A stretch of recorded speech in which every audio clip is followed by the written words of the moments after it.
Hey, good afternoon, ladies and gentlemen. It's Josh Powers again from the Field Grade Leader. Hey, today we've got a really awesome Leader Livecast session, and thank you to everybody who's tuning in out there. So sitting beside me, I have Colonel Ross Coffman. Colonel Coffman is the COG out at the National Training Center. And sir, just up front, thank you very much for coming and participating in this forum. Very welcome, glad to be here. Leader development, leadership, tactics, all a passion. And really encouraged by the Field Grade Leader, everything you've done with that, and watching these live casts as they've come to really blossom has been just neat to watch. So I'm glad to be here, glad to participate. Yes, sir. All right, thanks, sir. I appreciate that. So, so just kind of frame the conversation today. So Colonel Coffman came out, and I was lucky enough to go over and see him yesterday over at CGSC. I had a good group of leaders in the room, and really talked through kind of the tactics and the science of what we're doing out at the National Training Center as we get ready for the next fight. And so lots of great questions. Colonel Coffman, the way that he led the session was to bring in questions from the group. What do you guys want to talk about? So a lot of tactical focus. How are we doing on mission command systems, our mission command nodes, our logistics? How are we integrating logistics? How are we integrating fires? How are we integrating reconnaissance? And kind of getting all of those systems to overlay and mesh. And so at the tail end, Colonel Coffman came back around and brought it back around to leadership. And so I think today is a good opportunity for us to start this conversation where the last conversation ended.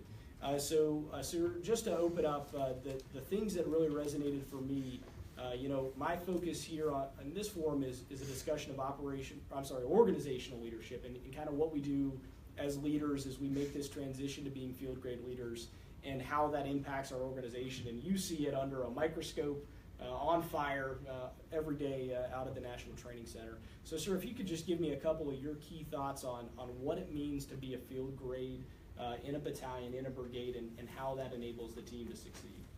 Okay. So there's a lot of talk about majors and what majors do in organizations and how the success or failure of an operation falls oftentimes to the shoulders of a major. And first, for all the field grades out there, look, you may not have done decisive action. As a lieutenant, you may not have done decisive action as a captain. But you are the most adaptive group of leaders that we have. You scale a vertical learning curve. So this is not insurmountable, and I think that we can quickly bounce back and really get in fighting shape. So I get asked a lot, just like you just asked me, Josh, what do we expect out of field grade officers in battalions and brigades?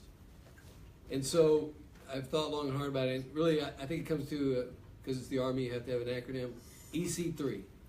So enable, close the deal, create options, and communicate. We'll take those individually. So enable. As a field grade officer, you have transition from direct organizational leadership, as Josh stated. And what really helps is everyone else is just trying to get the mission done. So you as the field grade leader need to be the nexus, the person that's pulling everyone together to solve this problem. Many won't work for you. Many won't be in your reporting chain, maybe from an agency well off outside of your organization. But you're the center of all that. And so when you start, who do you need to enable? Well, you need to enable first brigade. So using those relationships, focusing on what the brigade commander's intent, whether you're a battalion or brigade, your job is to help him or her solve brigade problems. And so enabling brigade through your actions and understanding intent is primary. You have to enable your battalion if you're at that level. And by enabling the battalion, what does that mean? Well, you have to plan. You got to get orders out a minimum of 3 months in advance. You have to hold people accountable, and you have to communicate extremely well. What you'll find from your subordinates, just like when you were in a 3 shop or maybe on a staff, they say, hey, listen, I want X, Y, and Z by Monday. And you deliver that. You deliver X, Y, and Z. And then the guidance changes. The goalpost moves. And that field grade officer said, well, I know I said X, Y, and Z, but what I really want was Y, X, Z. Go back and do it again.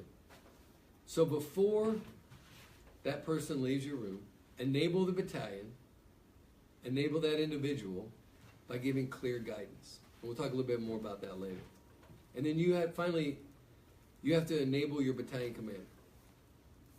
So enabling your battalion commander by really planning, providing options that we'll talk about later, and seeing the bigger picture.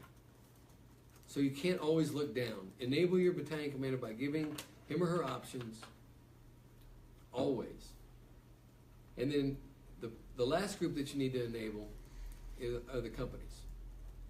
So company commanders, they levied upon them from every echelon is, I don't know, probably 20 to 30 times the requirements that were levied upon me.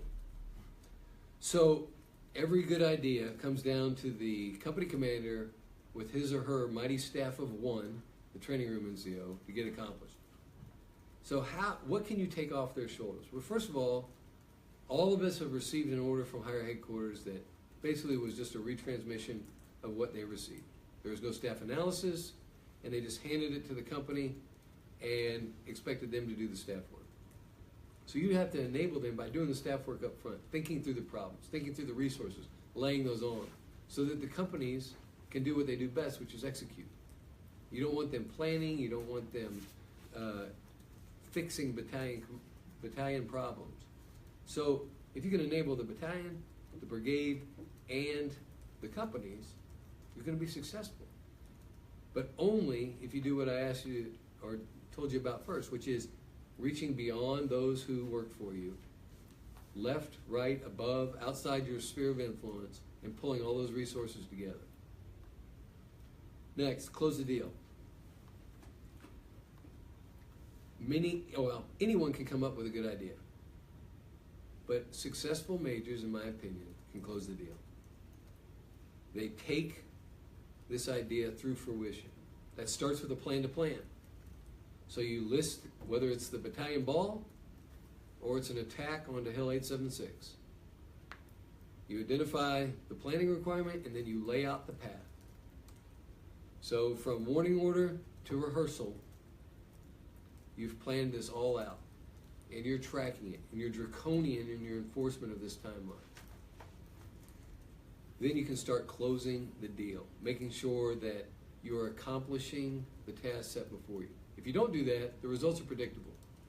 You're in a constant churn. The companies get horrible guidance. They don't get sufficient planning time at their level, and we don't execute the standard.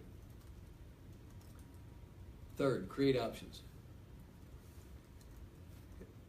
When I was a G3, my boss used to always tell me, majors can do three things. They can create options, they can forfeit options, or they can generate options. I'm sorry, they can sustain options. So it's sustain, generate, or forfeit. If you forfeit options, you're hurting the organization. What does that mean? Don't make a decision before it's the last time that you really need to, so that you can continue to conduct the analysis. But when it's time, make the decision. And then present options to your commander that allow him or her flexibility. If you ask them to make the decision too early, you've forfeited options. If you ask them to make the decision too late, you've also forfeited options. And then generate options through your own staff work, through your own creative thinking. So if you can do that, if you can create options for your commander, you'll be successful. And finally, communication. Written and verbal communication. You must be able to talk to people, listen to understand, not listen to answer, and then clearly and concisely issue guidance, intent, or some other task so that your subordinates, your superiors, and your peers all understand what it is that you as a field grade officer are trying to accomplish, as well as what the pros and cons of every situation entail. Last thing on communication as a field grade. Why do you go to your commander? You either go to your commander to receive guidance, to go for a decision, or to inform. We get guidance because, hey, we have to plan something, and I need your initial planning guidance. A decision, it's time to make this decision, boss. Here are your 4, 5, 2, 3, whatever they are, courses of action. These are the pros and cons, lay it out. And then finally to inform, this has met your CCIR. There's really only 3 reasons. Everything above that is relationship. So when you go in to see your commander, understand those 3 things, why you're there, and you will maximize that time. I guess one other thing on communicating, I'll turn it back to you, Josh, for any questions. When you see your battalion commander, when you see your brigade commander, when you see an assistant division commander, engage them. They want to hear from you. They want to know what is going on. It does you no good, it does the organization no good to avoid professional contact. And I see oftentimes majors tend to pull away, fall into the mosaic, which is our camouflage pattern, hoping not to have to engage with either the brigade commander or an assistant division commander or the commanding general. And I would encourage you to have a running list of those things that your unit is doing well and what your unit is struggling with. And then as that conversation develops and as that relationship develops, it's not whining. These are the facts and you need to know. So. Sir. No, great comments. One of the ones that just off of that description that really struck me in your description of enabling the team was your role inside of the team as the person who sees the big picture, the person who can back away from those the details and look kind of across the problems or the solutions or whatever, the framework that you're looking at, and see the big picture. And then subsequently, as you communicate, you're helping to create and distribute that shared understanding of what the big picture is, how we tie together, and how it works. So just transitioning that thought to a question from out in the chat. So how do you see staffs that do that well? What makes them successful? And more pressingly for this audience is, what are the field grades doing on those staffs to enable that kind of understanding and that kind of synthesis? Okay. Because I'm at the National Training Center, let's start with a tactical example. All right. So once the infantry or armor forces are committed to the objective for the brigade fight at that level transitions to continued reconnaissance and shaping deep in preparation for the next fight.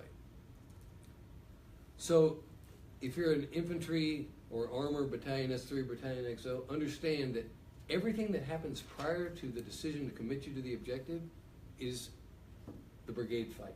So the reconnaissance, positioning fires, the sustainment, our communications platforms, all of that. So that's the bigger picture. And so when I see battalion S3s coming up on either the brigade command net or JCR chat and communicating to the brigade XO, hey, we can move that retrans. We can escort this convoy. We understand that brigade has a situation they're trying to solve, and successful field grades see that, sees the opportunity, and then give way. Because somebody has to do it. So why do you need brigade to tell you when you know it needs to be done? And then day to day, what I see is successful field grades do to see the bigger picture in a tactical environment is they understand the brigade's plan, the commander's intent. They get a copy, a battalion will get a copy of the commander's planning guidance so they can start getting ahead of it, start working to help solve those problems. Those field grades that wait for information are always a step slow and are hurting their organization. And then how do you do it? Okay, so this is, of course, it's coming from the National Training Center. I'm an old guy, but the Army's pretty simple in this. This is what I would do when I was a G3, an S3, at every echelon. We have some tactical problem or just a garrison problem. Before I spin the staff up, I go in for one of those three reasons. I need guidance. Sir, before we go through a staff drill on this, do you know exactly how you want to execute this task? No, I don't. Okay, that starts the mission analysis, and then we go through all war game, rehearsals, etc. But your boss can save you a lot of time. Like, I know exactly what I want. Don't waste any staff time. And this, you know, and you can flip it on its head. When you're the battalion commander, when you're the brigade commander, you know, as we talk about building trust in an organization, if you know exactly what you want, don't ask anybody else's opinion. There's nothing worse than a commander that says, hey, I don't know how to fix this problem, but he does. And then he says, I'd like your opinion. And you say, okay, how about you? How about you? How about you? And he's hoping, or she's hoping, that they'll come up with the same solution that he wants, but they never do. So they say, okay, I got all that, but what we're doing is X. And then everyone in the room says the same thing to themselves. Well, why the heck did you ask my opinion? Now, it's different to say, this is what I think the solution is, come back, what are the problems with it that you see? That's an entirely different conversation. But bottom line is, go to your boss, ask him if he or she knows what they want to do, and then, if not, use the military decision-making process and bring them in at the appropriate times where they plug in, and then get guidance, course correction, and move on. And yes, sir, that's, you know, awesome insight. And a lot of the, you know, as you were speaking, what kept coming back to mind for me is you're describing the brigade fight or the deep fight and how they're shaping, and that understanding that a battalion has, hey, I can move this retrans, is not something that we started as a brigade in the box of the NTC. That was our infrastructure and our, you know, our internal operating construct that we worked so that we had that understanding. But then when you get to the box of the NTC, there are enablers, and they're everywhere. And this links back to a question from the audience, is how do you get those enablers tied in that join your team late, that become a member of the team, they provide a capacity that you don't have, but they're not familiar with those systems? How do you continue to build that shared understanding with those individuals? Okay, so before I answer that, as the battalion S3, brigade S3, brigade XO, whatever your job is, come up with a list of all the assets in the brigade so that you know what's available. And then when you're a battalion commander and a brigade commander, do the same thing. Have a list of everything that's available, so at the heat of the moment, if you need an enabler, you can ask for it, or you know that it's already being used elsewhere. But task organization changes are a common problem. They happen late. There is no positive control. You know, if I said, hey, listen, you know, Alan or Matt, we're going to transfer a soldier from your unit to your unit, and if they have any behavioral health issues or whatever, I want to make sure that transition happens. You and your first sergeant would have a formation of these transitioning soldiers. You would hand over the counseling package. You would go and you would say, all right, look, this is exactly the situation with this soldier. Here's my number. If anything comes up, great. But in the middle of the National Training Center, we'll say, hey, you know, retrans, go deep. Go link up with this unit at the last minute when they're going in. So it starts with the brigade or battalion who's setting the task organization to do so quickly. You know, warning order number 2, that's a great time. All right? If you already have a basic framework, you know, you have enough to get the reconnaissance out there. Where do you want these assets? And then track that link up all the way through. So X unit calls departure, Y unit calls receipt, link up, and that's reported up through CCIR. Because I think we screw up the CCIR thing routinely. You know, with CCIR, if any tank goes below 90%, okay, well, that will inform a decision if I don't have the combat power. But why not? All company commanders have graphics. All attachments will be done by LD minus 8, 12, 15, pick a number. But the last thing that we don't do with attachments is when they show up, no one says, "Hi, how you doing? Welcome." You wouldn't treat anyone that came to your unit that way, you know? So, like, here's our SOP. This is where you're going. This is our frequency list. These are the JCR chat rooms that you're going to. Here's a copy of not our SOP that's this thick, but like this is our no kidding. These are our pro words. This is how we, this is how we react to contact. This is what we expect out of you. If you need help, this is who you call. But we don't do that. We just say, all right, look, we make an assumption of knowledge and we go. And then finally, habitual relationships work. So, you have 3 retrans teams in you have 3 retrans teams in a brigade. You have 3 battalion scout platoons. You have 3 cavalry troops. Well, that retrans team should, well before deployment, know each of the cavalry troops, maybe a habitual relationship. Hey, we're going to put you generally with Alpha Troop. Alpha Troop, you're always going to work with 164 scouts. And so now we're starting to share information through JCR chat. We got frequencies, SOPs, and when 164 goes out, hey, that brigade retrans team goes out because the brigade talk's going to be set up, and then we just start working it. And that's how I'd say is a way to get after the home station. Yes, sir. And again, great comments. And the thing that's striking for me is that all of these things, they're all indications of systems. So each of those things that you described isn't a good idea that we integrate our enablers and they show up and we just do it. It's that someone has built a system. So this is what we do when we integrate enablers. This is how we receive enablers. These are the things that they need to know. It's creating that into your infrastructure and kind of stepping away from doing and stepping away to managing systems as an organizational leader. And so another link to a question from out in the audience. I have experienced it, and I know a lot of guys that have experienced it. As you come out of your company command, you make that broad leap. You're a battalion S3, and you're really great at being a doer. But your ability to establish a support by fire and maneuver as a battalion S3, sometimes that isn't as pressing as your ability to make sure that your systems are in place so that you can receive those enablers and you can get them in the right place. So can you talk about that tension, that tension between being a doer and a tactical fighter versus being a manager, and how you see folks either doing well or not doing well as majors in battalions and brigades? Yeah, so it's all a building block. So if you start off as a platoon leader and you understand what it takes to fight successfully as a platoon, then you go to a company, and now you're a field grade officer. So you need that basis of information to make logical decisions.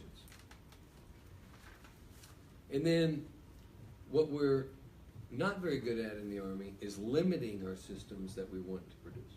So we'll come up with a system for a million different things, right? And then we expect them all to run smoothly.